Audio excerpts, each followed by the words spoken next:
M1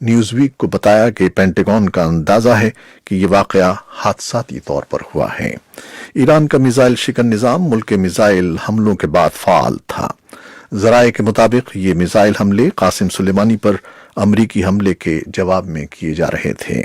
صدر Donald Trump نے news week کی رپورٹ پر وائٹ ہاؤس میں اخباری نمائندوں سے باتیں کرتے ہوئے کہا کہ یہ میرا شک ہے کہ یہ طیارہ ایک سخت علاقے سے گزر رہا تھا اور کسی نے غلطی کر دی ہے۔ امریکی سینٹرل کمانڈ نے اس پر تبصرہ کرنے سے انکار کیا۔ امریکی قومی سلامتی کونسل اور محکمہ خارجہ نے بھی ابھی تک اس پر بیان نہیں دیا ہے، اور ایرانی حکام نے جمعرات کے روز اس بات سے انکار کیا کہ جہاز میزائل لگنے سے گرا تھا۔ ان کا کہنا تھا کہ یہ دعوے در حقیقت ایران کے خلاف مہم کا حصہ ہیں۔ ایران نے امریکی نیشنل ٹرانسپورٹیشن سیفٹی بورڈ اور حادثات کی امریکی تحقیقاتی ایجنسی کو مدعو کیا ہے کہ وہ یوکرین کے تباہ ہونے والے جہاز کی تحقیقات میں حصہ لیں۔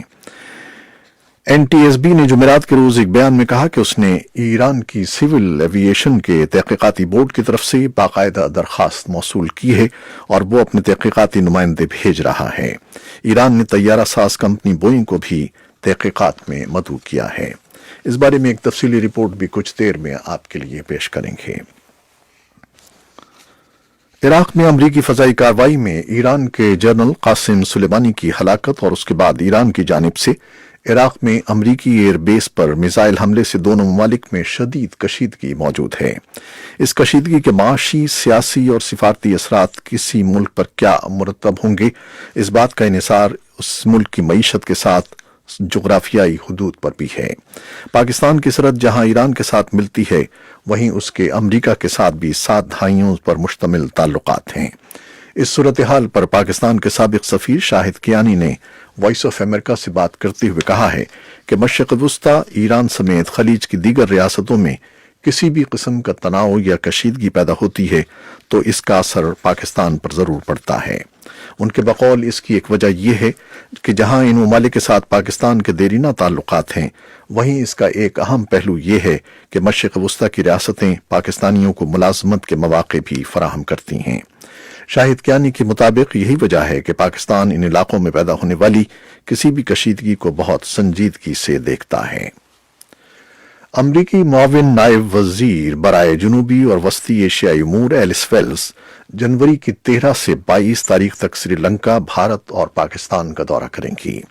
امریکی محکمہ خارجہ کے ترجمان نے جمعرات کو ایک اخباری بیان میں کہا ہے کہ جنوری کی 13 سے 14 تاریخ تک ایلس ویلز سری لنکا کا سرکاری دورہ کریں گی، جہاں وہ سرکاری اہلکاروں اور سول سوسائٹی کے ارکان سے ملاقاتوں کے دوران دو طرفہ اور علاقائی امور پر بات چیت کریں گی۔ پاکستان اور افغانستان میں تجارت اور صنعت و حرفت کی مشترکہ تنظیم کے کابل میں ہونے والے اجلاس میں افغان تاجروں نے پاکستان کے ساتھ دو طرفہ اور پاکستان کے راستے بیرونی دنیا کے ساتھ تجارت دوبارہ شروع کرنے اور فروغ دینے کے عزم کا اعادہ کیا ہے، مگر اکتوبر سن 2010 کو ہونے والے ٹرانزٹ ٹریڈ معاہدے پر نظر ثانی کا بھی مطالبہ کیا ہے۔ اس بارے میں ایک تفصیلی رپورٹ کچھ دیر میں آپ کے لیے پیش کریں گے۔ پاکستانی پارلیمان کے ایوان زیریں نے بچوں کے تحفظ کے لیے زینب الرٹ ریسپانس اینڈ ریکوری بل 2019 متفقہ طور پر منظور کر لیا ہے۔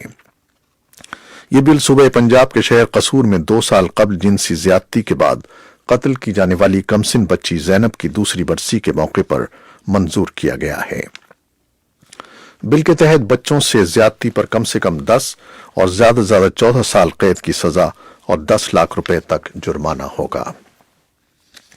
لاہور ہائی کورٹ نے پرویز مشرف کے خلاف سنگین غداری کیس میں سنائی گئی سزا معطل کرنے اور خصوصی عدالت کی تشکیل کو غیر قانونی قرار دینے کی درخواستوں کی سماعت کی ہے۔ درخواستوں پر وفاقی حکومت سے سنگین غداری کیس کی سمری طلب کی گئی ہے۔ بھارت کی سپریم کورٹ نے کہا ہے کہ جموں و کشمیر میں انٹرنیٹ کی بندش اظہار رائے کے خلاف اور غیر ضروری اقدام ہے۔ عدالت نے جموں و کشمیر انتظامیہ کو حکم دیا ہے کہ وہ 1 ہفتے کے اندر وادی میں عائد کی جانے والی پابندیوں کا اثر نو جائزہ لے۔ امریکہ کے ایوان نمائندگان نے صدر ڈونلڈ ٹرمپ کے جنگ کے اختیارات محدود کرنے کی قرارداد منظور کر لی ہے۔ جمعرات کو ایوان نمائندگان کے اجلاس کے دوران امریکہ اور ایران کے درمیان حالیہ کشیدگی کے باعث پیدا ہونے والی صورتحال کے پیش نظر ایوان میں قرارداد پیش کی گئی، جس کے تحت صدر کے جنگ کے اختیارات میں کمی لانا تھا۔ یہ تھیں وہ خبریں جو فیس بک لائیو پر ہم نے آپ کے لیے پیش کی۔ ویب سائٹ اور ریڈیو پر ہمارا یہ 1 گھنٹے کا نیوز شو جاری رہے گا، ہمارے ساتھ رہیے گا۔ کیمرامین فواد الیاس کے ساتھ فیس بک لائیو سے اجازت چاہتے ہیں۔ اللہ حافظ۔